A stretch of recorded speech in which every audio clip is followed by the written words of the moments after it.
international sphere, wherein North Korean leader Kim Jong-un is slated to meet with Russia's President Vladimir Putin. Now, reports have suggested that the two will discuss weapon sharing and that Kim Jong-un will help aid Russia in the Ukraine war. Now, remember, when we speak of the Russia-Ukraine war, which has begun on February 24th of last year, at this point, Kyiv still stands strong. So this is the particular update that we have. Quite a crucial meet that is slated to happen, what we understand, especially in the geopolitical situation, if we are to speak of that. And we have Abhishek continuing to remain with us on the broadcast. Abhishek, this particular development that we've seen wherein Kim Jong-un is slated to meet with the Russian president and their update about discussing weapon sharing, how might this affect the Ukraine-Russia war? We see in the recent weeks when the overall stockpile of weapon has depleted on both sides, on the European side as well, who has been supplying incessantly to Ukraine, and Russians have also had issues with their stockpiles and their armory, their spare parts.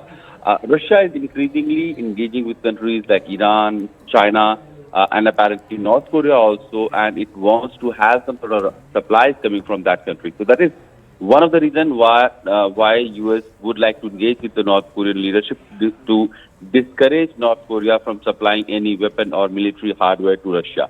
The second is, recently we have seen U.S. President Biden, Japanese Prime Minister, and then Korean President, all three meeting and trying to, agree on bolstering their deterrence power in that region to ensure that North Korean nuclear programs are curbed and they are not following with that program. But it doesn't look like, because the kind of missile tests in the recent weeks we have seen from the North Korea, it doesn't look like it has had any deterrence over North Korea, and it continues unabated with its missile and nuclear launch program.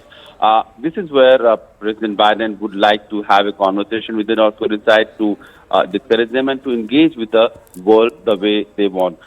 North Korea has been looking forward to having sanctions lifted before it can go ahead with the denuclearization program of its own. And this is where the U.S. has been non-committal because of the credentials that North Korea has.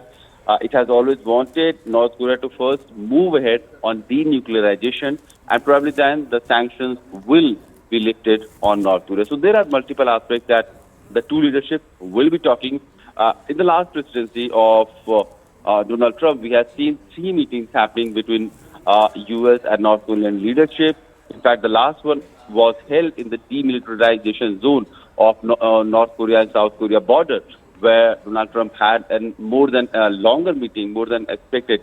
And that was a very historic moment, and the two sides had expressed hope that the relation will move forward, denuclearization will happen, and the sanctions, the economic sanctions against North Korea will also be probably lifted going forward. But the talks have been stopped since then, and there has not been any forward movement in the bilateral talks or engagement between USA and North Korea. So looking forward, if President Biden has been willing to meet North Korean president, it looks like there could be some thaw in the bilateral relationship, as well as U.S. main concern of North Korea giving up its nuclearization program.